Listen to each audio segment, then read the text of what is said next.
Hi, I'm Johnny from Cinema 5D and I'm here with Sebastian.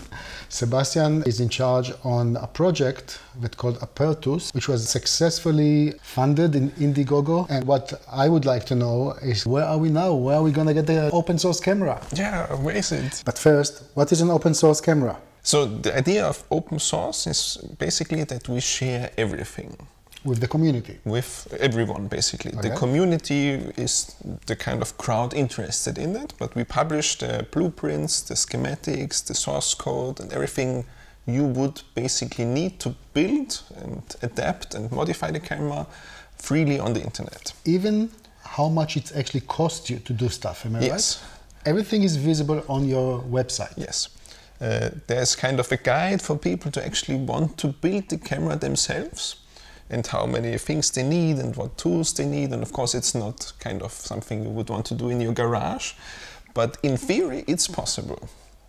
Okay, so now it's clear. It's all about sharing with the community the process, and also later actually you are kind of asking the people kindly to hack the camera or enhance it or do it even better. Exactly. And then share it with the others. Yes. Okay. I'm sure you know Magic Lantern.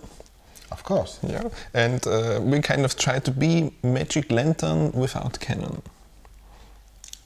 Okay. And for that, we actually have the Magic Lantern team on board. Oh, they are in charge of the color science and of the raw processing pipeline inside the camera.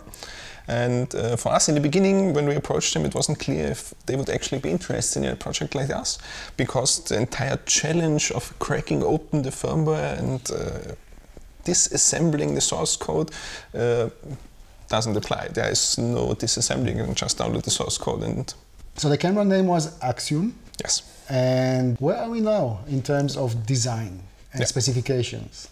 Yeah. Well, what is finished is the hardware, the electronics design. So we have the camera internals ready, basically. What we're currently dealing with is manufacturing, because we kind of made it extra difficult for ourselves by choosing to completely manufacture the camera in-house. Maybe a little bit explanation why. The problem is with electronics that you always have to manufacture a certain volume for it to become financially viable. And our approach is that we always want to push innovation and changes and revisions for the hardware into people's hand immediately. And that kind of contradicts itself, because you can't manufacture thousands of these, for example, PCBs, and still incorporate the latest changes at the same time. So the only way to do that is by building it completely ourselves. That way we have full control over the process, so we can make sure that everything is completely as we want it to be.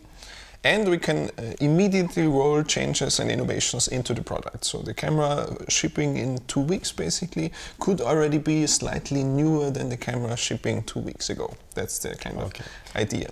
So we're currently in the process of transitioning from completely manually building each camera, which really means placing every tiny single component on the PCBs ourselves, to more automated processes with pick-and-place robots and machines that kind of do many steps in one go, basically. So we're scaling up production. The enclosure is one big topic that's currently on the agenda, because the developer kits we ship come without enclosure, no shell currently. And you told me earlier that actually the plan for the enclosure itself can also be found in your website. Exactly. There are two kind of versions of the enclosure we're working on. The one is called the simple enclosure, because it's really meant as just a shell around the electronics. And that's meant to be 3D printed. Either we print it and ship it to people, or if people have a local hackerspace, have a 3D printer themselves, they can print it or even adapt it for their own needs. There are people flying the camera in drones and they want to get rid of any component that has weight. So if they can 3D print their own enclosure that kind of only protects the parts they need, maybe they even strip the electronics because they don't need certain elements in the drone. That's the enclosure for these people. And then there's the full enclosure, as we call it, which is meant to be kind of the rugged, fully aluminum tank kind of enclosure that has the mount points, that's very solidly milled, and that you would kind of consider knowing from other cameras as they look and the surface and everything. But you're concentrating on the brain of the camera, also some accessories. How would you like, eventually the shipment will be what? It's kind of like a Lego pieces collection that you can put together as you like. There's the brain, as you call it, which is kind of essential core of things, of the electronics and the enclosure. But we are developing new plug-in modules, which, if you consider it like a PC, like you can plug in new graphics cards or swap the processor and so on. So it's more of a kind of ecosystem of things to put together as you like. How many people actually backed up the Indiegogo campaign? Around 500 people who were interested in the actual camera. In getting the camera at some point, yes, 500 people. Okay. You also told me earlier that you will come to the point that even the sensor itself will be replaceable. Yes. And you're trying to build the camera like future-proof. So that's going to be really that easy? Like at home you will be able to swap a sensor, or that's a bit more difficult? It depends. So maybe the most difficult challenge would be to actually build the entire camera yourself. I guess a lot of people will not want to do that. But when it comes to swapping modules, there are the plug-in modules at the back which deal with I/O, which can be external interfaces like HDMI, SDI, can be in the future recording modules. These are plug and play basically. If you ever swap the graphics card in a computer, you're more than capable of swapping out this kind of accessory. When it comes to changing the sensor, it will be a little bit more difficult. You need to be a bit more careful. But in the end, if you follow, or if you are capable of putting together an IKEA cupboard with the instructions that IKEA sends you, I think you would be capable of swapping out the sensor. We will have clear instructions, and there are some things you need to take care of, like electronic static discharge, so you don't damage the electronics when you open everything up. But in the end, I think most people would be more than capable of doing it with the right guidelines and instructions. But of course, you can also send it back and we will install it for you. That's also an option. Or if other people in your area do it. And the actual lens mount will also be swappable? Of course. Of course. Currently, we use a native E-mount, because that has the shortest flange focal distance between sensor surface and the bayonet. And that pretty much allows you to adapt the camera to pretty much any lens there is. But of course, having many adapters is also not favorable for some people for stability reasons. So the lens mount itself is also modular. And in the full enclosure, for example, that I mentioned earlier, it's 4 screws that attach the body to the lens mount, and then everybody can build his own lens mounts. We will manufacture different lens mounts, and yeah, it just plugs together basically with 4 screws. And what about the recording media? Did you already decide which way you want to go, or again that will be swappable? And yeah, well, currently the focus, or the first step of the project was that we want to deal with the acquisition side properly, because the recorder and codec and so on is such a huge topic that if you try to solve it all at once, it will kind of keep us busy forever. So with the acquisition side finished now, we are focusing on different options for recording. Currently we use external recorders, and the problem we have is that we actually want to store the highest possible quality, which is of course uncompressed RAW. And that's not easily possible with external recorders, because you have specific frame rates that are only supported. Only a few of them actually support RAW, and then it's only a proprietary format from existing cameras that have specific protocols in between. And so the final goal has to be that we also control the recorder side.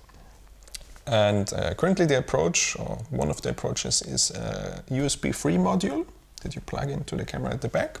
And you can stream uncompressed raw data to a PC, laptop, small NUC-like device over USB. And since we kind of control the way the data is stored on that device, we can do the full uncompressed raw recording at any frame rate. We can store metadata. We can use the PC to transcode for proxies, offline data, dailies, and so on already. So that's one of the approaches which is very promising currently. It's also very inexpensive because it's standard off-the-shelf computer, and you can attach any recording media that you want to that PC in a rig or in a... So it's one of those very tiny, small PCs that you currently... It goes from very big to very small PC, basically. So everything you want is depending on how small and how lightweight or how mobile you want to be with your setup. And then you can attach any recording media if you record to an SSD that you plug in some way in this enclosure, or if you attach CFast cards, USB sticks, I don't know. It's basically up to the user in the end. And the second approach we're currently researching and working on is an SD card RAID. And the idea is that SD cards are getting pretty affordable, widely available, and they are pretty fast already. And as soon as you use multiple of them in a RAID, you can scale up bandwidth pretty much infinitely. It sounds like a P2 card in a way. I think that's what Panasonic used to be with their P2 cards. I thought it was a combination of SD cards, fast SD cards with some controller. But okay. But this is kind of fully open because you can actually plug in the SD cards in the module, and you can decide if you want more of them, larger ones, smaller ones, and you can even decide, if it works this way, if you want to run backups or if you just want to increase speed. Nice. But it's in development. We don't know if it will actually work. We hope so. That's the approach currently, and if it works, it would be great. But we don't want to overpromise anything because it's in development currently, and you know how that can go. Of course. How much does it cost to make a camera? Because maybe then we can reflect on how much it's actually costing other manufacturers, and of course they are producing in a higher volume, so we can... Well, with electronics it all comes down to volume, and the biggest cost is always development. And that's not factored into the cost price, because that was covered through our crowdfunding campaign. And if you actually would pay every single individual for every hour that he worked on the project, it would have cost already millions, definitely. So the camera would be hugely unaffordable currently. Okay. But since the deal that we did with crowdfunding was that we give cameras to backers at cost, we can just count the material price and the time it takes to put this together, and that accounts to around 2,100, 2,300 euros, depending on configuration, enclosure, and so on. And we also calculated if you would build your camera yourself entirely, and you wouldn't get kind of better deals on sensors, because we buy already a couple of hundred and we get much better prices. Also for mechanical manufacturing, building single pieces is really expensive, and building 10, 50 pieces are already much cheaper. The camera would cost you around 3,500 to 4,000 euros to build yourself, plus many hundred hours you have to put in. So that kind of gives you a perspective. But the biggest part of that price is the sensor. It's accounting for more than half of the at cost price. So if you are a sensor manufacturer yourself... Obviously it's a bit cheaper for you. It depends, of course, again on how much you spend on development, and the production is then much cheaper depending on volume, but you can guess what DSLR that costs 800 euros off the shelf actually has inside as component value. You mentioned earlier color science. What is the science behind color science? I mean, of course, different cameras are reacting differently to light, in a sense, and Sony has their own signature colors, and Canon. What will be your color science? Or maybe just to explain what is color science first. Yeah. Well, what will be our color science is a very good question, because it won't be the one color science.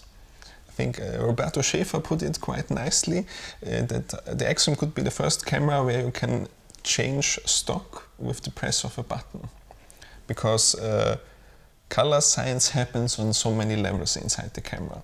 It happens on the acquisition on the sensor already. A sensor is basically a small computer, you could say, and a lot of parameters you can set how that sensor operates. So you can have different, even not just on the software side, you can even on the electronic side control how the sensor works. There are reference voltages, there are decouplings, and everything affects how photons turn into digital values, basically. Then there is the FPGA image pipeline. Maybe I quickly explain. FPGA Please, is because like otherwise my mom will never understand what you're talking about. maybe she wants to join us in FPGA development. Maybe. I'll Skype her later. Very good. FPGAs is like a highly parallelized, I hope I pronounced it right, way of processing data. And it's unlike a CPU, where you process one instruction after the other. A way how to describe electronics that work all at the same time. I hope I made that right. Yeah, I have to pretend as if I really understood what you're saying. Very good. But I guess as a user, I have less interest on this technical side, but it's very interesting, of course, to hear what you're saying. Yeah, it's basically like a GPU with graphics acceleration, where you can do many things in parallel. And you completely define how the things are processed in the FPGA, and that's perfect for a high-performance image processing, for example, because the pixels can be done all in parallel. So you're gonna program, just to make sure that I understood, you're gonna program different ways of doing so. So actually, by a click of a button, I will get different data out of the sensor? Basically, yeah. The FPGA has an image pipeline, as it's called. It's really kind of a set of nodes connected to each other, and each node does something to the data and sends it to the next node. So there's like a gamma lookup table, noise reduction, fixed pattern noise reduction lookup, color linearization, and so every piece of that pipeline affects the image in some way. And you can first see what's happening in every piece. You can affect what you want to happen, and that kind of gives you access to a level of control you never had before. I'm sure many people will be overwhelmed with that many choices, which is also often difficult because too many choices make people kind of afraid to taking any choices. So of course we will provide a set of reference and good values, and we don't expect everyone to start fiddling with the FPGA, of course. But if you want, you can access that level.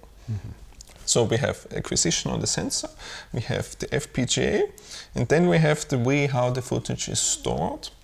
For example, now on the external recorder, we found out that the recorder, even though it's just taking signal and writing it to a ProRes or whatever container, is actually altering the image. So they have their own FPGA probably, their own image processing pipeline. And maybe it's a side effect of the ProRes compression. We don't know what exactly they are changing the data with in that regard. But it means that we kind of lose a bit of control over what the image ends up on the storage medium. So that's the entire color science from beginning to end, so to say. So you're going to have few options to start with. Exactly. And the guy in charge of that color science is Alex from Magic Lantern. He is the kind of secret mastermind behind the Magic Lantern project. And he already came up with a way how you can store 4K uncompressed raw data inside a 1080p double frame rate, P50 for P25, by reversing the manipulations that the recorder does. Last thing that I would like to know, did you already produce some footage with the camera? We did. You did? Yes. How does it look like? I mean, of course... Amazing. No, we have to consider, of course, that it's still all work in progress, but the look or the results are quite promising, I would say really good. But of course, there are things you can actually improve there. For example, I don't know if that's again too technical, piecewise linear response HDR mode, where you can increase the dynamic range of the sensor on the sensor level already infinitely. It's always a trade-off between introducing more noise, motion artifacts, you lose a bit of light sensitivity, but in the end you can actually dial in more dynamic range in the highlights as you want. And for us it's kind of now the challenge to find a good balance or a few presets that have a certain balance between these factors that is acceptable, so to say. When should people finally expect to get a camera?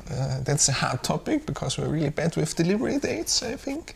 The estimation, I mean, again, it's not nobody will kind of stand with the developer kits without enclosure, with finished hardware and some things are not entirely finished with the software side, are shipping right now to crowdfunding backers. If people, and most people fall into that group, want a more finished enclosure, for example, and expect kind of operating the camera like they are used to operating cameras, then it will take a little bit more time. I hope that in the summertime we will now finish the enclosure and already have something to show, maybe not the last and finished version, but something to show during the summertime or in fall. Software should soon follow afterwards, but that's the beauty, you can always update software later on. Thank you very much for sharing the information with us. It's really, you know, I think we could talk for hours about it, but it's very, very interesting. And yeah, thank you very much for watching. Thanks for having me.